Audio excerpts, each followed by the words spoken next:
ಇದು ಸಡನ್ಲಿ ನಮ್ಮ ತಾಯಿಗೆ ಬಂದಿರೋದು. ಇದು ಹೆಂಗ್ ಬಂತು ಅಂತಾನೂ ಗೊತ್ತಿಲ್ಲ. ಇದ್ದಂಗೆ ಇದಾಗಿರೋದು. ಅದು ಬ್ರೆಸ್ಟ್ ಕ್ಯಾನ್ಸರ್ ಮೇಡಮ್. ಪುನರ್ಜನ್ ಅಂತ ಸರ್ಚ್ ಮಾಡಿ ಈ ಕಡೆ ಬಂದ್ವಿ. ಡೈರೆಕ್ಟ್ ಇಲ್ಲೇ ಬಂದಿದ್ದು. ಇಂಗ್ಲಿಷ್ ಮೆಡಿಸಿನ್ ಅಂತೂ ಏನೂ ಕೊಡ್ಸಿಲ್ಲ, ಎಲ್ಲೂ ಹೋಗಿಲ್ಲ. ಇದೇ ಫಸ್ಟ್ ಟೈಮ್ ಇಲ್ಲಿಗೆ ಬಂದಿದ್ದು. ಓಡಾಡ್ತಾರೆ, ಎಲ್ಲಾ ಕೆಲಸ ಮಾಡ್ತಾರೆ, ಸ್ವಲ್ಪ ಚೆನ್ನಾಗಿದ್ದಾರೆ. ನಮಸ್ಕಾರ ಮೇಡಮ್, ಹರೀಶ್ ಅಂತ.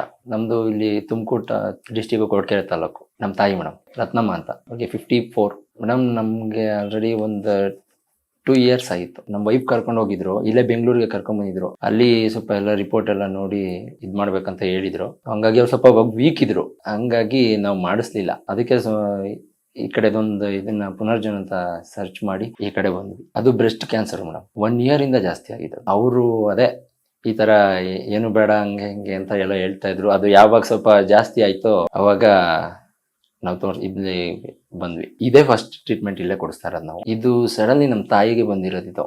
ಇದು ಹೆಂಗ್ ಬಂತು ಅಂತಾನೂ ಗೊತ್ತಿಲ್ಲ. ಇದ್ದಂಗೆ ಇದಾಗಿರೋದು. ಇಲ್ಲಿ ತೋರ್ಸಿದಾದ್ಮೇಲೆ ಅವ್ರಿಗೂ ಹೇಳಿದ್ವಿ, ಎಲ್ಲ ಹೇಳಲೇಬೇಕಲ್ಲ ಮೇಡಮ್. ಅದು ಮುಚ್ಚಿಕೊಳ್ಳಂಗಿಲ್ಲ, ಸುಮ್ನೆ ಮತ್ತೆ ಪ್ರಾಬ್ಲಮ್ ಆಗ್ಬಾರ್ದು ನೆಕ್ಸ್ಟ್ ಅಂತ. ಇಲ್ಲ ಮೇಡಮ್, ಆರಾಮಾಗಿದ್ದಾರೆ. ನಾವು ಹೇಳ್ತೀವಿ, ಏನು ಯೋಚನೆ ಮಾಡಬೇಡಮ್ಮ, ಆರಾಮಾಗಿರಿ ಮೇಡಮ್. ಈಗ ನನ್ನ ವೈಫ್ ಇದ್ದಾರೆ, ಅವ್ರು ನೋಡ್ಕೊಂತಾರೆ. ಆಕ್ಚುಲಿ ನಮ್ಮ ವೈಫ್ ಲ್ಯಾಬ್ ಟೆಕ್ನಿಷಿಯನ್. ಅವರು ಸ್ವಲ್ಪ ಈ ಕಡೆ ಸುಮಾರು ಕಡೆ ಸ್ವಲ್ಪ ಸರ್ಚ್ ಮಾಡಿ ಆಮೇಲೆ ನನ್ಗೆ ಹೇಳಿದ್ರು, ಸರಿ ಆಯ್ತು ಹೋಗೋಣ ಅಂತ ಹೇಳ್ಬಿಟ್ಟು ಬಂದಿತ್ತು. ಸ್ವಲ್ಪ ಕ್ರಿಟಿಕಲ್ ಆಗಿತ್ತು ಮೇಡಮ್. ಇವಾಗ ಸ್ವಲ್ಪ ಪರವಾಗಿಲ್ಲ ಮೇಡಮ್. ಅದು ಆಕ್ಚುಲಿ ಅದು ಗೆಡ್ಡೆ ಆಗಿತ್ತು, ಅದು ಸ್ವಲ್ಪ ಕರ್ಗಿದೆ.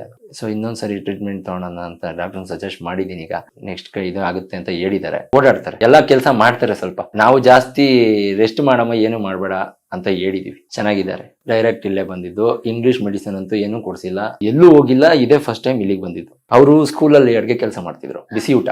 Thank you madam, thank you.